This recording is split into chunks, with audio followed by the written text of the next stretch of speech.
waxay leedahay marka aan weysaysto aan ku tukado 2 ragcadood oo sunno ah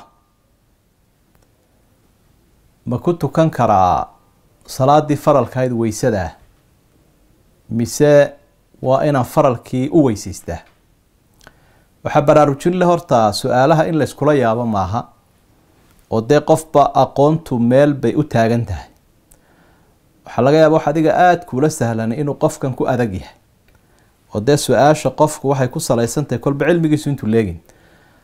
marka su'aashan odhanaysa anigoo weysaystay hal salaado sunna ma ku tukan karaa mise salaado kale aan ku dari karaa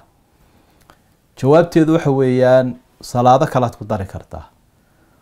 weysada aad ku tukatay sunne faral waad ku tukan iyo sunnayaal kaleba weysada aad ku tukatay faral sunnayaal kale waad ku tukan kartaa qofku 5 salaadood iyo ka badanba hal weysa uu ku tukan karaa wax ka jabiya hadaanu jirin inuu dib u weysaysto isagoo weysa qaba waa iska sunnawn